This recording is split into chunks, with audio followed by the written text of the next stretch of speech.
Questão 38 do Enem de 2011. Um instituto de pesquisa norte-americano divulgou recentemente ter criado uma célula sintética, uma bactéria chamada de Mycoplasma mycoides. Os pesquisadores montaram uma sequência de nucleotídeos que formam um único cromossomo dessa bactéria, o qual foi introduzido, desculpa, em outra espécie de bactéria, Mycoplasma capricolum. Após a introdução, o cromossomo da Mycoplasma capricolum foi neutralizado e o cromossomo artificial da Mycoplasma mycoides começou a gerenciar a célula produzindo suas proteínas. A importância dessa inovação tecnológica para a comunidade científica deve-se à possibilidade de sequenciar os genomas da bactéria para serem usados como receptores de cromossomos artificiais. Ele não fez sequenciamento de genoma, ele pegou o material genético de uma bactéria, que foi sintetizada em laboratório, introduziu numa bactéria já existente e silenciou o DNA que ela tinha. Então, aí, nesse caso, o DNA que foi introduzido começa a atuar nessa bactéria e começa a expressar as características genéticas referentes a ele. Aí, nesse caso, não vai ser aí um sequenciamento de genoma, né? Ele não está fazendo aí, nesse caso, a análise dos genes presentes dentro desse material genético bacteriano. O genoma é aí, nesse caso, a análise dos genes presentes em um determinado DNA. Ele não está fazendo nada disso dentro desse experimento, tudo bem? Letra B, capacidade de criação pela ciência de novas formas de vida, utilizando substâncias como carboidratos e lipídios. Gente, ele substituiu um DNA pelo outro, tá? Ele não está gerando uma nova forma de vida a partir de carboidratos e lipídios. Ele fez uma célula sintética, que seria uma bactéria, aí nesse caso, que é a Mycoplasma mycoides. E aí o que ele fez foi pegar o material genético dessa bactéria e introduzir em outra e silenciar o DNA dessa bactéria que acabou de receber o material genético. Então, aí, nesse caso, ele não está criando uma nova forma de vida, tá? Ele está demonstrando que a gente consegue, aí, nesse caso, introduzir material genético de uma espécie em outra. Isso é importante. Essa técnica de introdução de material genético é um grande avanço na ciência. Essa análise que é possível introduzir material genético de uma bactéria em outra, aí nesse caso é importante. E aí nesse caso ele pega bactérias de espécies diferentes, né? O que demonstra ser possível aí essa introdução de materiais genéticos de indivíduos de espécies diferentes dentro de DNA bacteriano, por exemplo. É o que a gente usa dentro da técnica de DNA recombinante quando a gente produz uma bactéria geneticamente modificada recebendo gene humano para a produção da insulina, por exemplo. Então, aí nesse caso, é uma tecnologia que vai ser utilizada e aí a gente vai ter um organismo geneticamente, uma bactéria geneticamente modificada sendo produzida. Essa técnica ajudaria em processos como esse, né? A modificação genética de indivíduos para inserção de genes específicos para a produção de medicamentos, por exemplo. Letra C. Possibilidade de produção em massa da bactéria Mycoplasma capricolum para distribuição em ambientes naturais. Não, senhor. Tá? Aí, nesse caso, essas bactérias que são geneticamente modificadas, assim como qualquer outro organismo geneticamente modificado, existe um estudo prévio para que eles possam ser inseridos dentro do ambiente natural, para que a gente tenha certeza que esses organismos não causem prejuízos aos indivíduos que são característicos desse ambiente, que são os indivíduos que, aí nesse caso, são naturais nesse ambiente. Então, por exemplo, Brenda, mas tem soja que é geneticamente modificada. Sim, mas antes dessa soja geneticamente modificada ser introduzida no ambiente, a gente tem estudos prévios do impacto ambiental que ela pode causar no ambiente natural. Inclusive, essas sojas transgênicas, elas não se reproduzem na natureza. Isso foi uma preocupação aí nesse caso de garantir que essas sojas, como tem aí nesse caso características benéficas que poderiam facilitar a sua sobrevivência em relação às sojas que não são transgênicas, a tendência é que elas se proliferassem rapidamente na natureza, fazendo com que as sojas naturais elas sofressem risco de extinção em pouco tempo. Então, para que isso não viesse a acontecer, a gente aí nesse caso observa que as sojas geneticamente modificadas elas não se reproduzem na natureza. Então, significa que o produtor compra a semente, planta a soja, colhe a soja, compra mais semente, planta a soja, colhe a soja. Isso é importante para garantir que essa soja não se reproduza na natureza por conta própria, controlando a proliferação desses organismos, Mas também, por outro lado, é bom porque quem vende isso daí ganha um dinheiro danado, né? O laboratório que criou essa soja transgênica, ela fica responsável pela venda dessas sementes, o que gera aí muito mais dinheiro para esse laboratório. Tudo bem? Vamos lá. Letra D. Possibilidade de programar geneticamente micro-organismos ou seres mais complexos para produzir medicamentos, vacinas e biocombustíveis. Sim, porque ele percebeu que ele pode introduzir o material genético de uma espécie em outra e que essa espécie vai responder bem à introdução desse material genético. Isso significa que a gente pode manipular o material genético de um indivíduo, introduzindo em outro, gerando um indivíduo que é geneticamente modificado.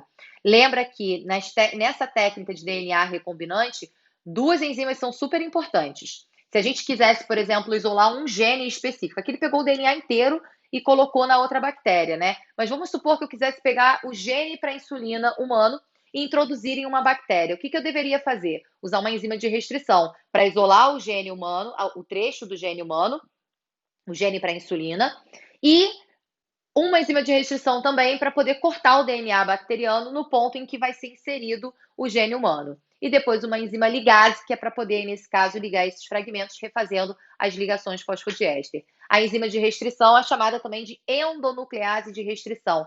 É uma enzima que vai promover, nesse caso, a quebra das ligações fosfodiéster, fazendo com que eu possa, nesse caso, separar nucleotídeos, isolando um gene.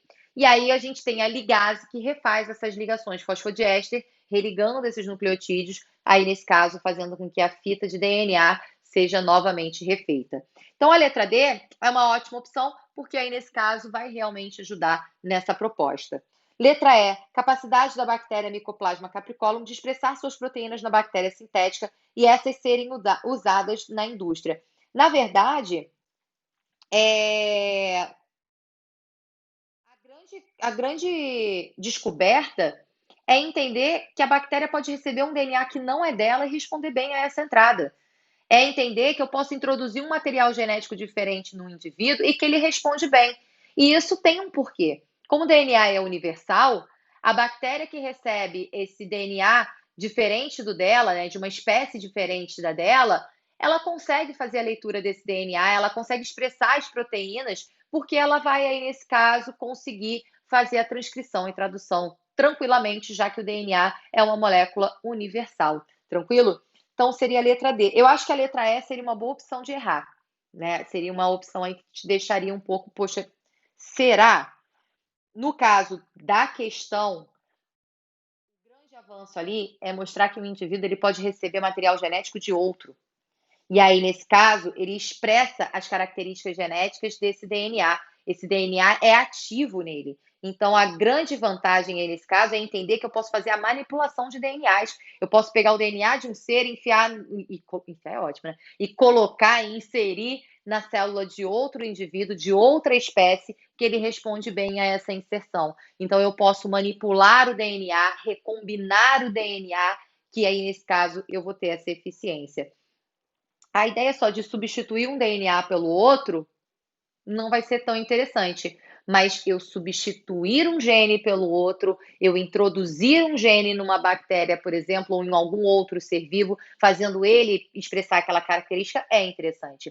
A gente tem outras alterações de material genético, por exemplo, plantas que recebem genes que vão fazer com que elas sejam mais resistentes a determinadas pragas, plantas que vão receber genes que vão fazer com que elas produzam maior teor de vitaminas, ou então maior concentração de proteína produzida por essas plantas, elas são alteradas geneticamente. Olha aí, nesse caso, o avanço, né? Então, esse experimento que foi feito com bactérias, ele demonstra ser possível manipular esse material genético, inserir esse material genético dentro de um novo ser e esse novo ser expressar esse material genético. Isso é muito relevante. Hoje em dia, a gente tem aí, nesse caso, uma nova tecnologia que a engenharia genética trabalha, que é o CRISPR-Cas9.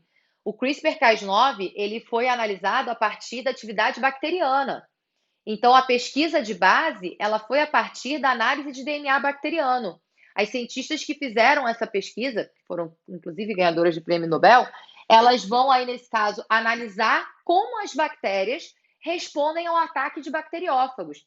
E elas descobriram que as bactérias, elas produzem um RNA guia, copiam esse material genético do vírus isolam esse material genético do vírus e jogam para fora da célula bacteriana.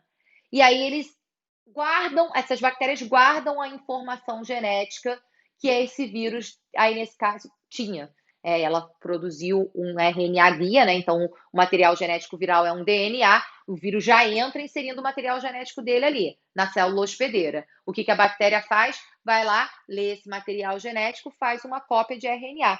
Aí, nesse caso, ela fazendo essa cópia de RNA, ela entende que aquela cópia ali é o material genético referente ao DNA do meu vírus. Ah, Brenda, por que RNA? Porque é complementar aquele DNA.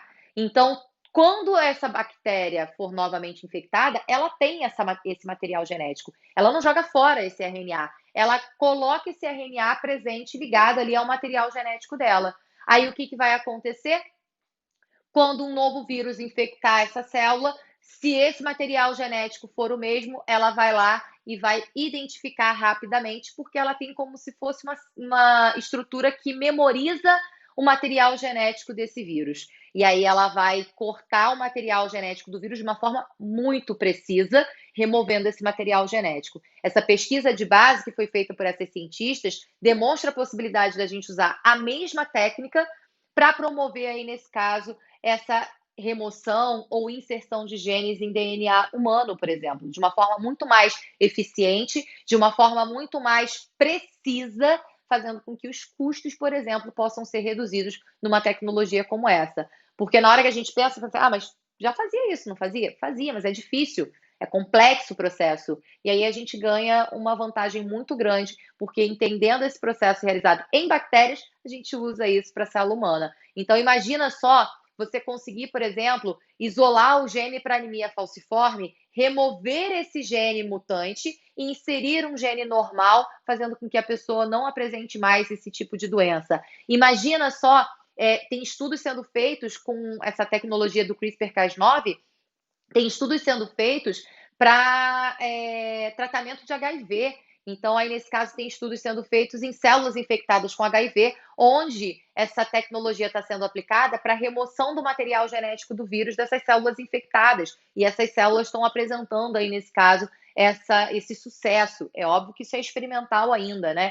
Então, a gente tem aí, nesse caso, várias utilizações possíveis para esse tipo de tecnologia, como o CRISPR. Então, as utilizações, elas são variadas, né? Desde o campo da ciência para a parte da medicina, até mesmo a agricultura pode se beneficiar também disso, né? Esse material recombinante que é colocado em plantas, ele pode ser utilizado, ele pode ser inserido agora com a utilização dessa tecnologia que é do CRISPR-Cas9. Tranquilo? Então, esse tipo de pesquisa que foi realizado ali, que está sendo demonstrado na questão, é uma pesquisa muito importante. Às vezes a gente fica assim, para que fizeram essa pesquisa? Porque a partir disso a gente começa a estudar outras possibilidades, o desdobramento disso para ser utilizado em benefício, por exemplo, dos seres humanos. Tranquilo? Então, fechou aí, questão 34 seria então letra D, a resposta correta.